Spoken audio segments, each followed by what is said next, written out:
Welcome to the CFL Outsider, a short series of totally impartial hot takes, odd takes, and generally unconventional opinions on the CFL and Canadian football, with your host and presenter, Old Man Shouting at Clouds. Hey kids, welcome back to the CFL Outsider. Week 8. Is this balance in the CFL?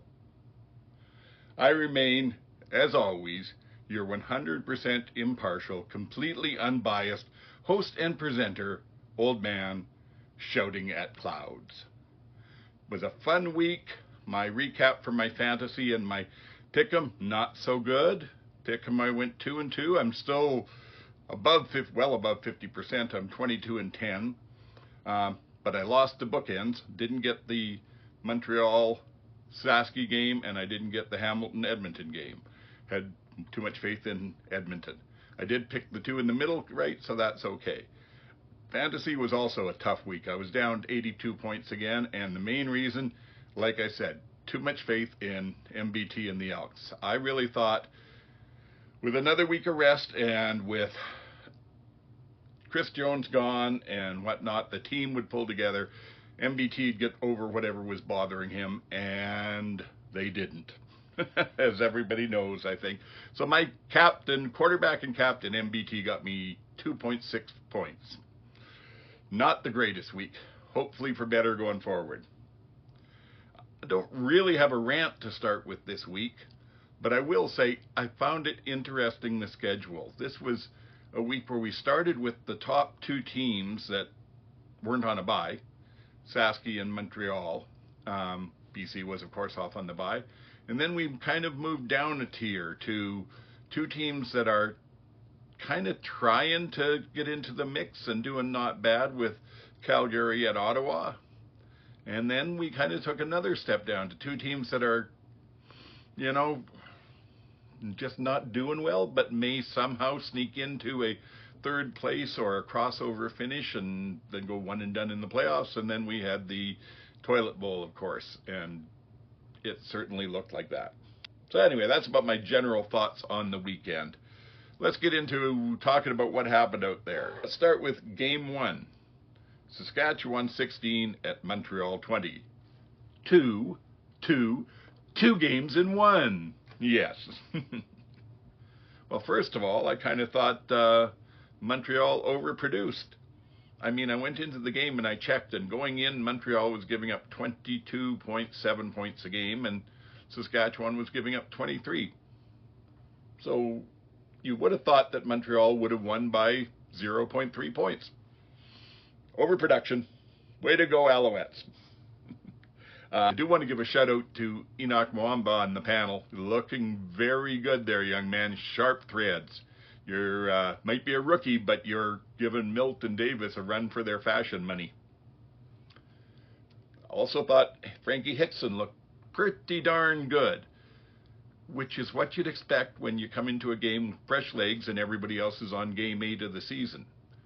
So I wouldn't put too much stock in that, and I don't see any reason for the Saskatchewan fans to be starting any kind of a running back controversy. I think when AJ's back, they go back to him, and it's getting better and better. Maybe, though, it does convince them to keep Hickson on the roster as the change-up, thunder and lightning. Put them both in the backfield, maybe you get some good plays out of that. We'll have to see. But, again, Mark Mueller's a far better offensive coordinator than I ever was, so I'll go with whatever he decides. I was quite impressed with the pregame interview with Samuel Emlis of the Riders. He's a very intelligent, really well-spoken and eloquent young man. I thought it was a very good interview. Now, I got to say, the Riders have looked good this season. And even against BC when they lost before, they were fairly solid right up until sort of that last little bit of the fourth quarter that turned against them after a fumble. But this was the first game where, after Davis Alexander came in, they looked rattled after they gave up some points. They didn't seem to be prepared for that. Coach Mace is a good coach. They've got a good coaching staff there. I don't think that'll happen again, and it's probably a good lesson for them to learn early in the season. I also say again, Micah Johnson was made to play in a Corey Mace defense. He is incredible in the middle there and doing exactly what the coach wants him to. And my sort of last observation for this game is I'm wondering, when do we stop protecting the passer? Is it after the whistle? Can things happen otherwise? Because I noticed in the fourth quarter here, there was a play where Avery Ellis from the Alouettes made a nice sack on Shea Patterson. And it was a good play. But then as he's getting up, he takes his hand and slams it down on Patterson's helmet and pushes his whole head into the ground and gets up.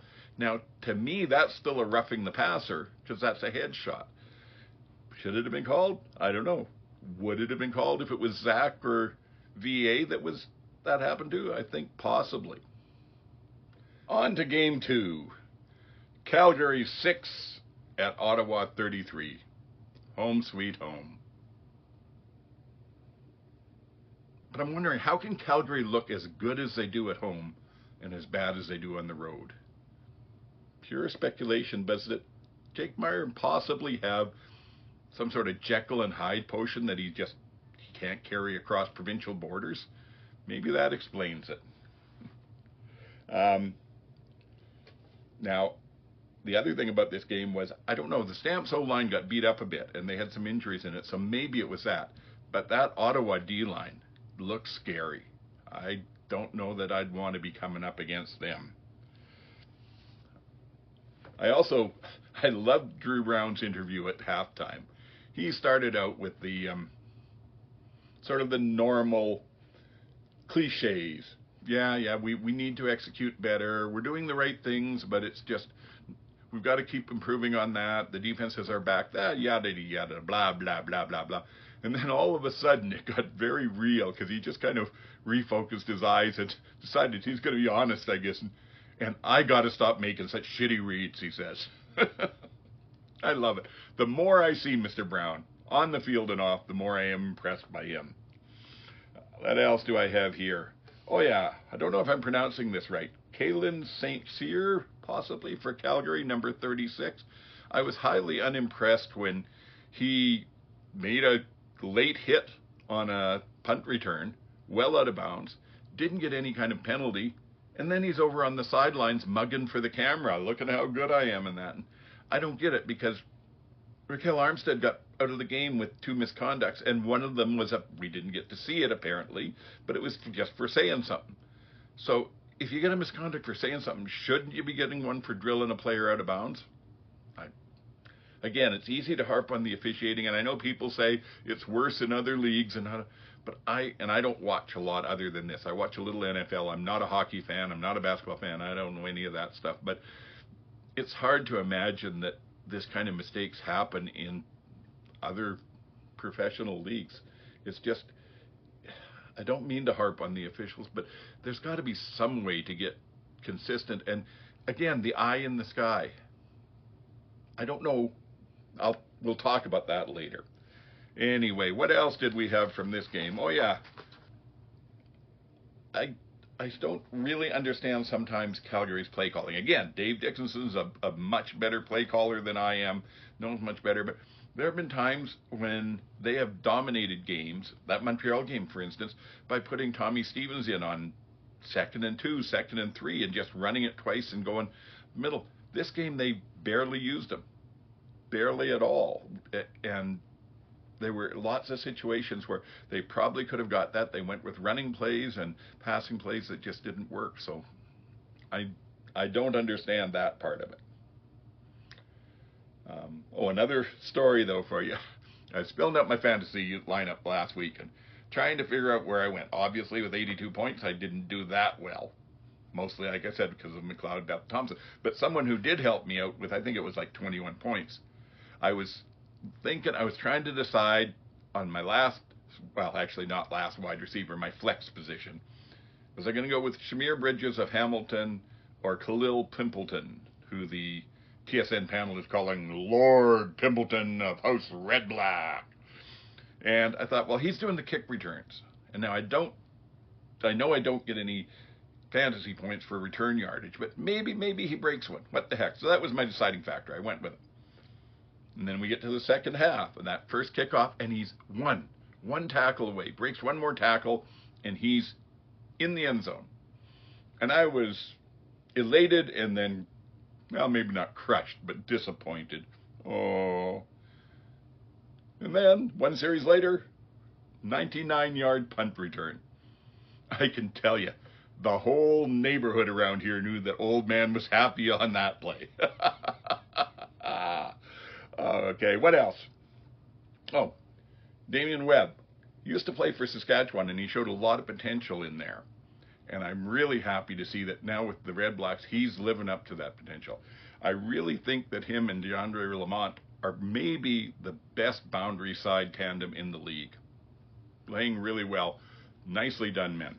And then I also noticed there was a point late in the game where Matt Dunnigan, who was doing the color, was trying to keep people interested when the game was out of reach. And he was talking about, well, at least Calgary defense is still in there and trying and giving them their all. They're not giving up. And just as he said this, Calgary ran a short yardage play that they only needed a couple of yards on, and at least 4 or 5 of the Stamps made business decisions and kind of leaned towards a tackle, but didn't take any chances. So I don't know about that. Still trying stuff. What else do I have here? Oh, Bonner came in for the Stamps in the last few minutes, and man, he's got an arm. He was throwing heat that the receivers just weren't ready for. The balls were, they were on target. They were there. They were right through the hands. Kind of reminds me of a story. This goes back a long time ago, but I met a fellow who'd actually tried out with the Winnipeg Blue Bombers when Dieter Brock was in as the quarterback. Never made the team, but he tried out as a receiver. And he never even made it out of training camp because he said there was Brock threw a pass, and Brock had a hell of an arm on him too, threw a pass that he went up to catch. Like this, went right through his hands. Okay, I missed that one. Came back to run back to get back into the next drill, and then realized, oh, my hand is sore. Started shaking and looked, and Brock had split his pinky finger down to about halfway down the hand with the throw. It had just grabbed it and snapped it off and took those. Luckily, I didn't have to see it. He only told me about it, but it can be a dangerous game when you've got a quarterback like that. Also, I'm beginning to think Onyekas are kind of like the Baldwins. Kenny Onyeka showed up for Ottawa in this game. Every time you think you know how many there are, there's another one. They're everywhere. They're everywhere. And then I guess the last thing I have to talk about is in the pregame, the panel and CSN kind of indicated that this would be a game that might show us who was the contender and who was the pretender. Well, enough said, Red Blacks. Well done. Let's move on to Game 3. Winnipeg, 14 at Toronto, 16. Sloppy. I kind of wondered in this game what it was going to be like, because TSN, with their very opening shot, were in the Blue Bomber locker room, and they had a shot of Willie Jefferson doing his pregame stuff and kind of dancing to the music and stuff. But to my mind, he didn't really look like a player who was getting ready for the game, getting psyched up, getting into it. He looked like a player who knew the camera was on him, and he should look like he's getting psyched up and ready for the game and all, but it didn't seem convincing to me. And then I was reminded during this game that football is a very simple and at the same time a very complex game. Because the Argos started off and their running game wasn't doing very well early. So at one point in the second, they took a deep shot way down the sideline to Daniels. Didn't have a chance of being completed, but I thought to myself, I wonder if that's going to open up the running game. It seems to. That's what happens. And sure enough, next drive, they go 3 running plays for 29 yards. And then a couple, I think 1 or 2 passes in there to get short first downs when they were not quite there. But nice run. Very simple game. Complex part, well, once you've opened up something like that, you have to make sure you don't overdo it. And you know when to get back off of it so that the defense still doesn't, know what they're doing. You keep them off balance. Toronto ran on first down 3 times, great yardage every time. Fourth time they did, it was stuffed in the backfield for about a 4-yard loss. The drive ends up collapsing, and what looked like it should have been a touchdown becomes a field goal. So, like I said, simple to know how to get people to react, but complex to know really how to put it all together. I do have to say, though, that this was probably the most entertaining, really, really terrible game of football I've seen in a while. And something else, I'm not a superstitious man. You know, I believe in rationale and logic. I do think that the universe is basically just, it's random. If you look at it, once you get down to the quantum level, and from there on up, it seems like it. You can't predict. There is no fate. There's nothing like that. So I'm not superstitious. I'll walk under a ladder happily. I don't wear the same underwear during a winning streak, things like that.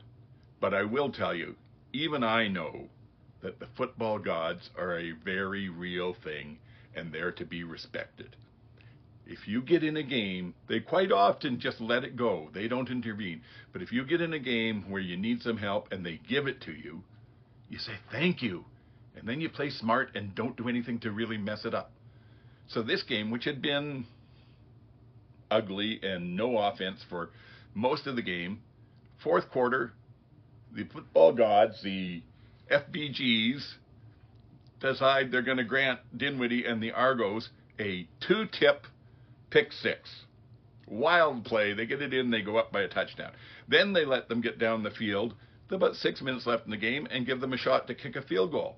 10 points up, 2 scores, that late in the game, you've likely sealed it away.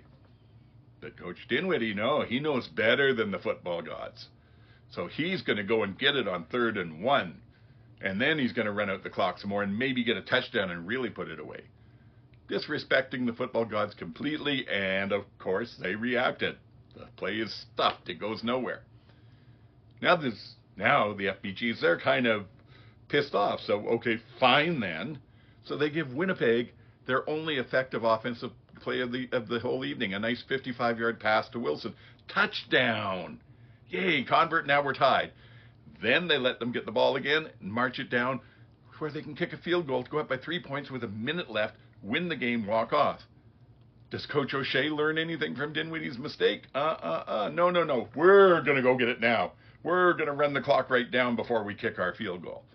And of course, what happened? Even the Strev gets himself stuffed because you're just disrespecting the football gods. Now, I know many of you are probably saying, but wait a minute, old man.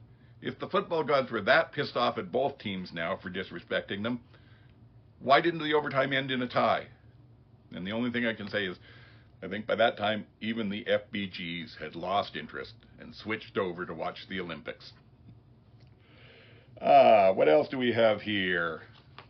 Okay, I guess just the last one here was the other great play that needs to be mentioned was, let's see now, who was it? It was Deshaun Amos. That's who it was that I had marked down there. Deshaun Amos, in that overtime, when it went into overtime, the pass to Wilson that could have given Winnipeg a touchdown and ready to go, he played that perfectly as a DB. He knocked the ball away, came from behind, knocked the ball away. There was no chance of him getting pass interference. He didn't even touch the receiver. So that's a nice play. That's one of the better ones by a DB I've seen in a while. So let's move on to Game 4. Hamilton 44 at Edmonton 28.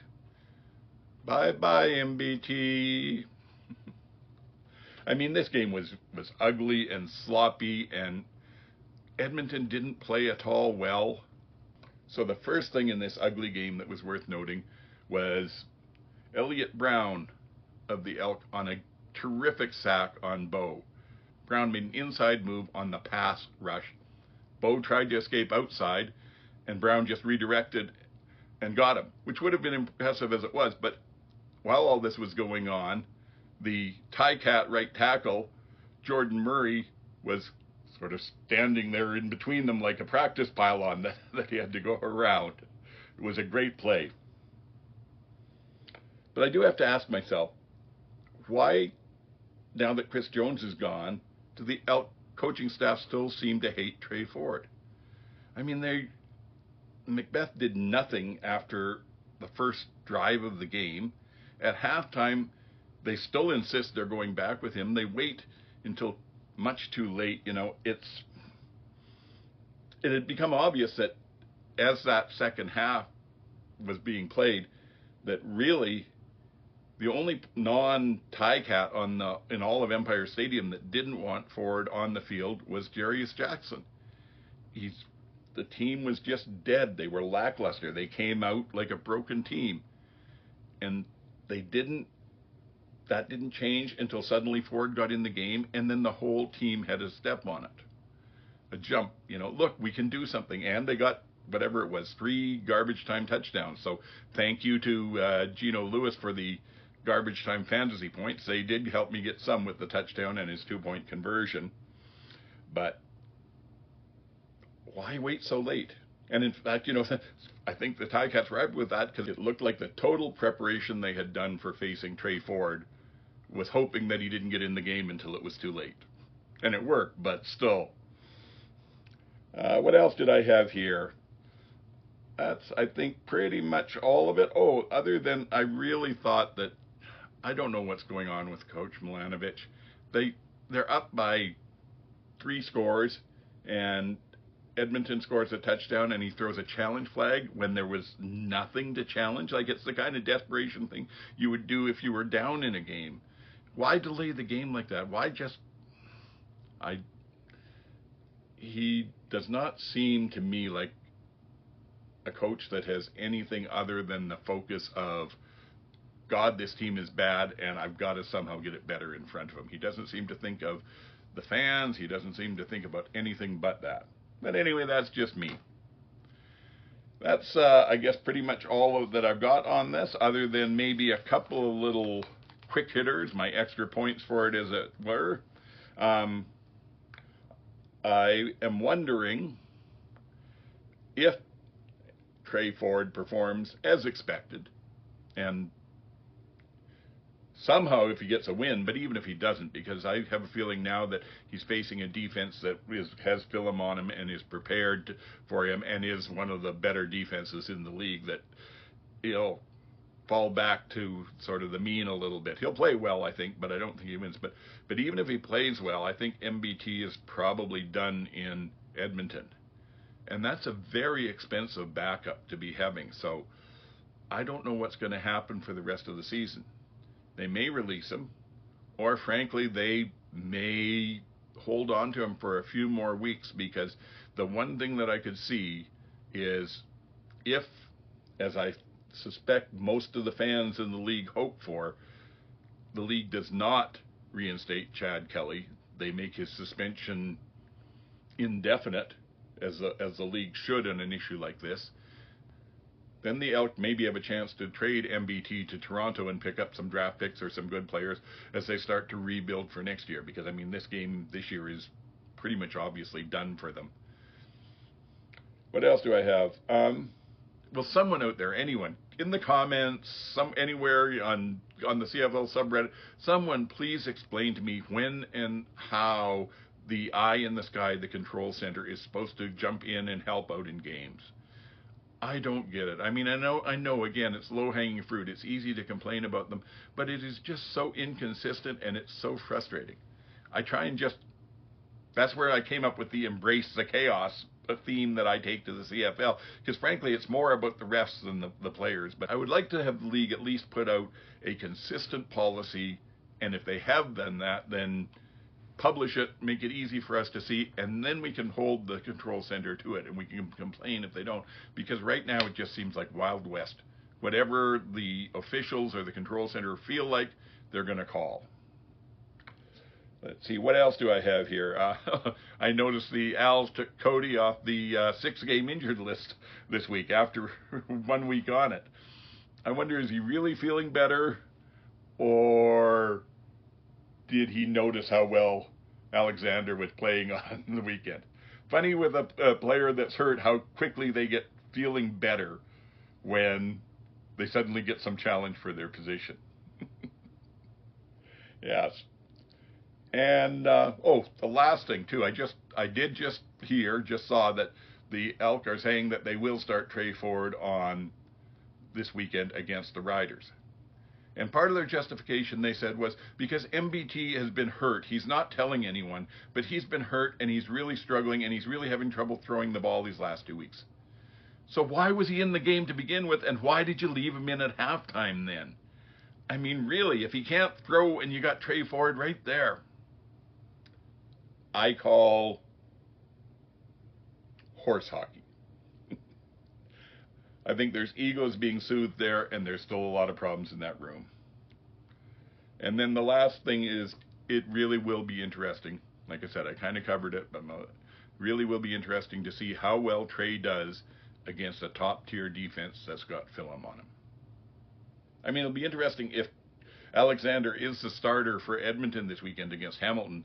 How does he do against a lower-tier defense that has film on him? I think he'll be fine. But for Trey, it'll be more of a question.